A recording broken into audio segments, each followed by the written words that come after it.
Jæja, við skulum byrja. Í þessari umfjöllun ætlum við að kafa ofan í nokkra forna texta til að finna tímalausa speki það hvernig á að byggja upp samfélag. Þetta nefnilega ekki bara einhver gömul saga. Þetta í raun hagnýtar leiðbeiningar sem eiga ótrúlega vel við jafnvel í dag. Já, hefur maður ekki séð þetta gerast? Þetta svolítið kaldhæðnislegt, ekki? Hópurinn árangrið, vex og dafnar og allt í einu þá eru komin upp ný vandamál sem enginn bjóst við. Sjálf velgengin verður að áskorun. Og til að skilja þetta betur þá skulum við ferðast svolítið aftur í tíman. Fyrir næst 2000 árum stóð einmitt fyrsta kristna samfélagi frammi fyrir nákvæmlega þessu. Það var að vaksa svo rætt að það var að hætta á allt myndi sundrast. Lausnin sem fannst, hún ekki bara snjöll, hún eiginlega eins og grunnmynd sem við getum lett af. Allt í lagi. Byrjum á þessari krísu, vaxtarkrísunni. Sko, þetta byrjaði allt í Jerúsalem. Samfélagið óx ótrúlega hratt. Og þó að það sé auðvitað gott, þá kom með því óvæntur núningur. Skyndilega að komin upp sundrung. Þetta var sem sagt vandi sem fættist úr velgengni.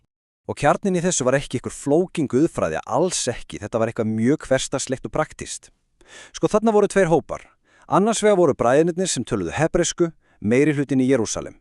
Svo voru það bræðirnir sem töluðu grísku, vaxandi minnihlutahópur fólks sem var að flytja tilbaka. Og vandamálið. Það var að grískumælandi hópnunum fannst að ekkjurna þeirra varu vanræktar þegar koma daglir í aðstóð. Þeim fannst híkt hebresku mælandi ekkjunum. Þetta virðist kannski vera smámál, en þessi gremja var alveg að fara að rífa samfélagið í sundur. En lausnin þeirra var alveg frábær. Í staðum fyrir að sópa þessu undir teppið eða taka afstöðu, þá gerðu postularnir þrengt. Í fyrsta lagi, þeir kölluðu alla saman, ræðuðu málið opinskátt. Í öðru lagi, þeir ítrekuðu hvað skipti mestu máli, kjarnan hlutverkið þeirra, sem var bæn og þjónusta við orðið. Og í þriðja lagi og þetta lykilatriði, nýsköpun. Þeir bjuggu til alveg nýtt hlutverk. 7 menn voru valdir til að sjá þessa þjónustu. Þeir áttuðu sig á því að til að vera trúir markmiðinu þurftu þeir að þróast og búa til nýja lausn fyrir nýtt vandamál.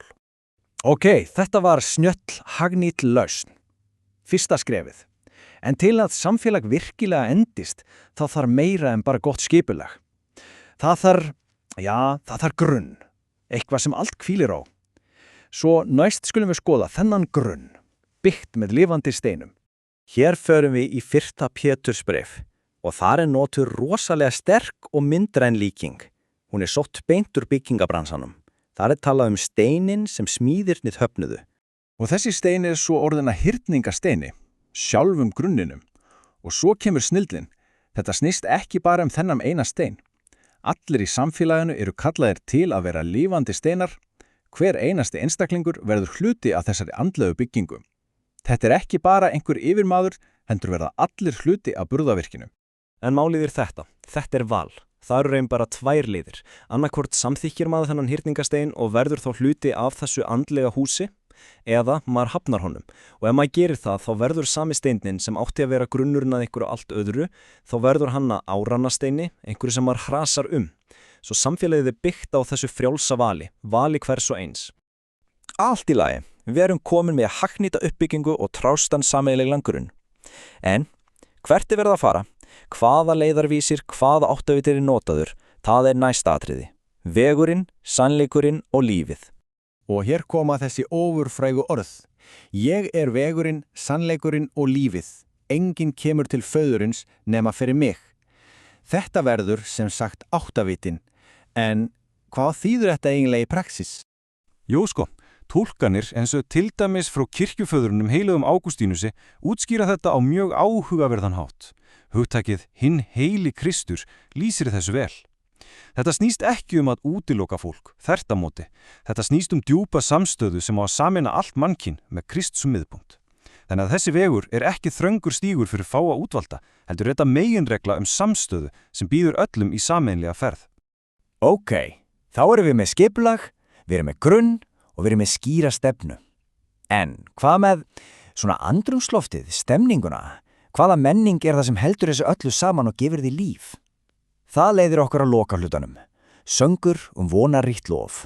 Og hér rekumst við á hugtak sem mjög oft misskilið. Ótti Guðs. Maður heyrir þetta og hugsa strax hræslu, ekki satt? En í Biblíunni, sérstaklega í sálmunum, þá þýðir þetta eitthvað allt annað. Þetta snýst ekki skelfingu. Þetta þýðir að setja von okkar á kærleika hans, að treysta. Þannig að menningin í þessu samfélagi ekki byggð á ótta, heldur á von. Og hvað gerir svo þegar vonin drifkrafturinn? Jú, þá kemur gleðin. Eins og segir í þessum sálmi, fagnir drottni þér réttlátir, hreinlindum hæfir lofsöngur. Þessi gleði ekki ekkur uppgerð, hún bara eðlileg afleiðing. Og úr henni sprettur menning, lofgjörðar og þakklætis sem gefur samfélaginu súrefni og heldur því lífandi. Jæja, draugum þetta nú saman. Þegar við tökum þessa 4 hluta úr 4 mismunandi textum og púslum þeim saman, þá fáum við ótrúlega heildstæða og kröftuga fyrirmynd, tímalausa fyrirmynda samfélagi. Lykillinn þá þessi 4 þátta grunnmynd. Fyrsta skrefið úr postulasögunni, nýsköpun. Að þora að breyta skipulaginni til að leysa raunveruleg vandamál. Annað skrefið úr Pétursbrefi, grunnvellur. Að sameinast einn kjarna, þennan hyrningastein. Þriðja skrefið úr Jóhannesi Guðspjalli, leiðsögn. Að fylgja skýri stefnu og gildum, þessum vegi. Og 4. skrefið úr sálmunum, menning. Að viðhalda öllu með anda vonar og gleði. Þetta eiginlega bara uppskrift að seguli samfélagi. Og þá sitjum við eftir með þessa spurningu í lokin. Hvaða lifandi steinar það sem byggja okkar samfélag í dag? Ef þessi uppskrift tímalaus, hvar sjáum við þessa þætti að verki í okkar eigin lífi, í fjölskyldum, vinahópum, vinnustöðum? Hver okkar hyrningarstein?